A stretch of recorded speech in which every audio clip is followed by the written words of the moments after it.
Bienvenidos a una nueva sesión de La Gran Historia.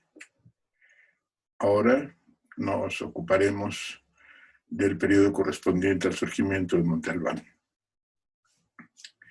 Estamos leyendo, como ustedes saben, la Nueva Historia Mínima de México, ilustrada, publicada por el Colegio de México y el gobierno de la ciudad.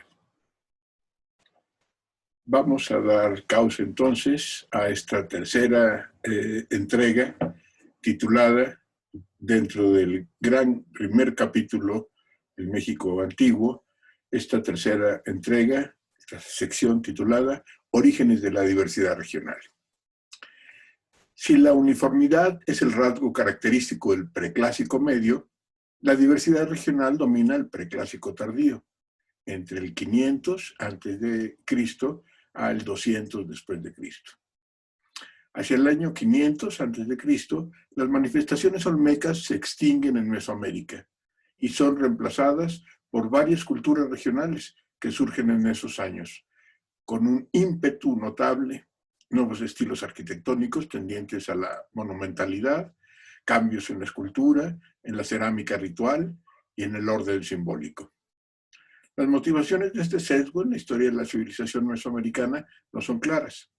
De lo que sí estamos seguros es de que las regiones habían alcanzado una consistencia demográfica y una riqueza económica que no tenían siglos atrás. Esta madurez de las regiones produjo concentraciones de población muy importantes y permitió la consolidación de las noblezas que acapararon las funciones de mando. Estas funciones tomaron un carácter específicamente político. Dejaron de regirse solo por los principios de representación y liderazgo de las sociedades gentilicias y se sustentaron en argumentos como la eficacia de la acción de gobierno para triunfar en la guerra, organizar el mercado y urbanizar el espacio. El surgimiento de Monte Albán es uno de los sucesos que marcan el inicio del preclásico tardío. Las villas mayores de los tres ramales del Valle de Oaxaca, que habían crecido de manera sostenida, cesaron su desarrollo hacia el año 500 a.C. y se sumaron al proyecto de formar una ciudad. Monte Albán era una montaña pedregosa, sin agua y deshabitada, pero con la ventaja de estar situada en el centro del valle. Desde su cúspide se dominaban con la vista los tres ramales y las cordilleras circundantes. El hecho de que Monte Albán haya estado organizada desde sus inicios en un sistema de grandes barrios o distritos parece fortalecer la hipótesis de que su fundación fue el resultado de una amplia alianza celebrada por el conjunto de los asentamientos del valle.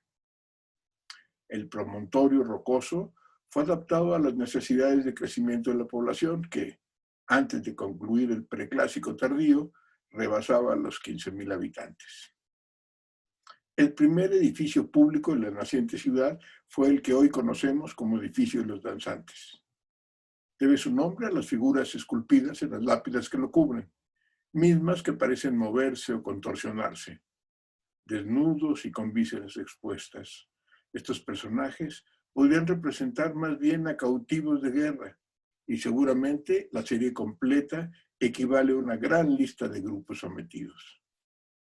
Esta exaltación pública de la victoria militar había aparecido ya en San José Mogote, justo en la época de la fundación de Monte Albán, en las villas de Dainzú, un pequeño centro dependiente de Monte Albán, situado en el ramal de Tlacolula. También se ejecutaron relieves de personajes sacrificados, en este caso decapitados, y en asociación con el juego de pelota. Hacia el año 200 a.C., se levantó en Monte Albán un edificio con formas de punta de flecha que, igual que su antecesor, se encuentra cubierto con lápidas alusivas a la conquista militar. En estas lápidas, sin embargo, en lugar del cautivo mutilado, se utiliza el glifo toponímico de cada pueblo, asociado con una cabeza colocada boca abajo. Las anteriores evidencias y otras más, ya del clásico, parecen indicar que la consolidación política de Monte Albán, su crecimiento urbano y su hegemonía regional se construyeron a base de una intensa actividad militar. Entre los frutos de esa actividad deben encontrarse importantes remesas tributarias, capaces de dar riqueza y prosperidad a la ciudad. El arte funerario, que todos reconocemos como uno de los rasgos notables de los zapotecos del horizonte clásico, ya estaba presente en estos primeros siglos de la historia de Monte Albán.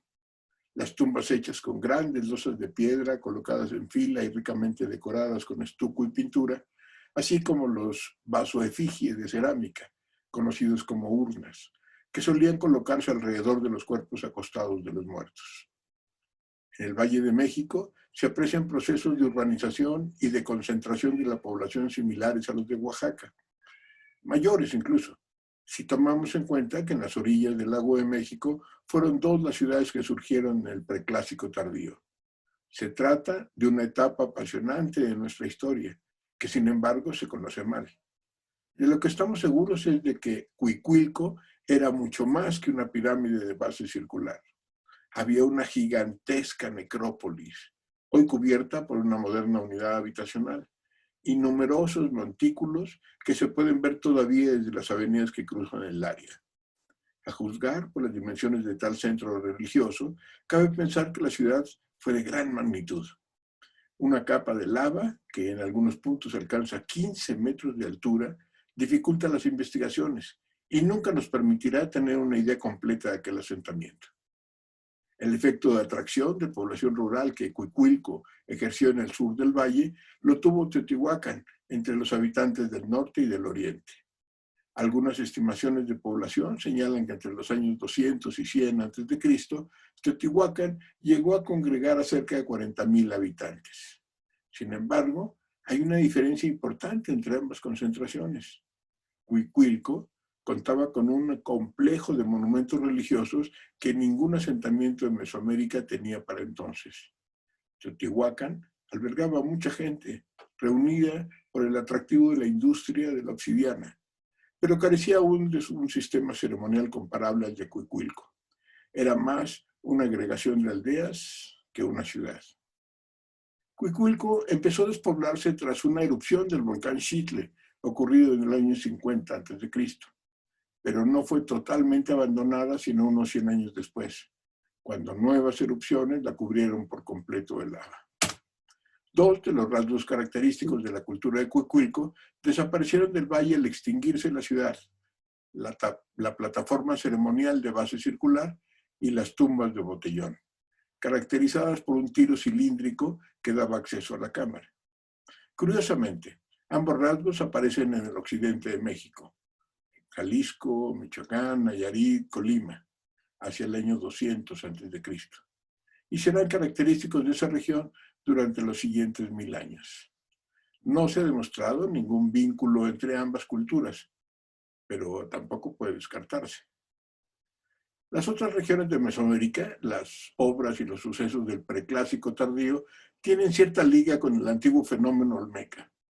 En el caso de la cultura de Mezcala, donde apreciamos la continuidad de una práctica muy característica de la etapa olmeca, que es la pequeña talla en piedra de figuras antropomorfas.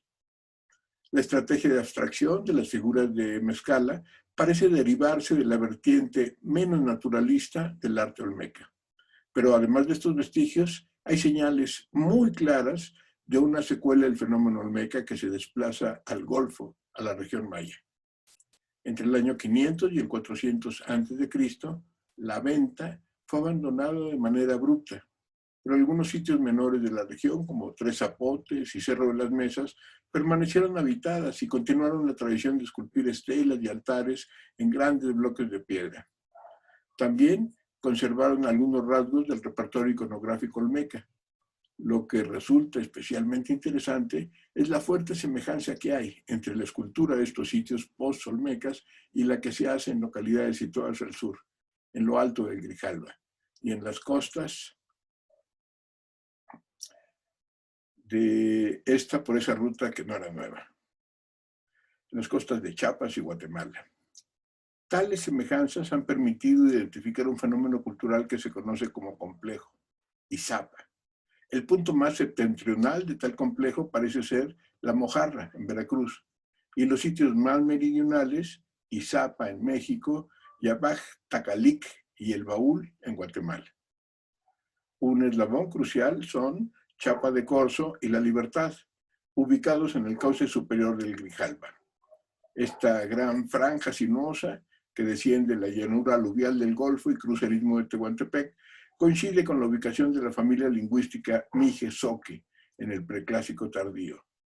El vínculo de costa a costa por esa ruta no era nuevo. Existía desde hacía siglos. Lo que parece haber ocurrido es que los descendientes de los olmecas del Golfo fortalecieron la relación con su propio tronco étnico, una vez que se desmoronó el mundo de relaciones comerciales y políticas de la era olmeca. En esta época de crisis y reacomodo, en los sitios del complejo Izapa surgió uno de los inventos más trascendentes para la historia intelectual de Mesoamérica, la cuenta larga. Un sistema de cómputo calendárico que permitía fechar cualquier evento con total exactitud a partir de una fecha fija equivalente, a la que para nosotros es la fecha del nacimiento de Cristo. La fecha de referencia para la cuenta larga mesoamericana correspondía con el 13 de agosto del año 3114 a.C. Y no tenemos noticia de que se refiriera a algún suceso particular. Las inscripciones calendáricas más antiguas que se conocen proceden de la franja Mije-Zoque, en Chapa de Corzo, 36 a.C., Tres Zapotes, 31 a.C., El Baúl, 36 después de Cristo, Abaj, Tacalic, 126 después de Cristo, La Mojarra, 143 y 156 después de Cristo, y San Andrés Tuxtla, 162 después de Cristo. Estos datos indican que el sistema que conocemos como típicamente maya fue en realidad inventado por los Mije-Zoques en una etapa de crisis y recomposición regional. Tampoco el dispositivo combinado de altar y estela es un invento que podamos atribuir a los mayas. Como vimos, estaba en uso en la etapa olmeca, en Guerrero, en Morelos y en el Golfo, y se trasladó a la región maya precisamente por medio de este corredor cultural del complejo Izapa. En el preclásico medio había ya algunos asentamientos agrícolas mayas en la selva, como Ceibal y Altar de Sacrificios, en un afluente del Usumacinta llamado Pasión, y Tikal, Oaxactún, Macbé y El Mirador en el Petén guatemalteco, no lejos de la frontera con Campeche. Algunas de estas aldeas fueron la cuna de poderosas jefaturas y, en el preclásico tardío, desarrollaron áreas ceremoniales compactas y elevadas, caracterizadas por el agrupamiento de varios montículos, cada uno, a su vez, coronado por 2 o 3 plataformas piramidales. La arquitectura y ornamentación de estos conjuntos es ya muy parecida a la que se verá posteriormente en el clásico, pero están ausentes todavía algunos componentes, los retratos reales y los textos epigráficos acompañados de fechas. Los grupos del Petén tuvieron cierta expansión hacia el sur y hacia el Grijalba, no se sabe si pacífica o bélica. Como resultado de esta expansión, entraron en contacto con la tradición de Izapa.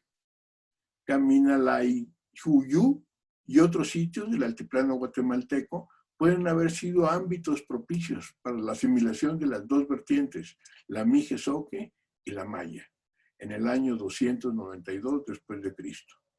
La cuenta larga aparece asociada a inscripciones de arquitectura maya en la selva, en la emergente ciudad de Tikal, que será una de las más prósperas de la región.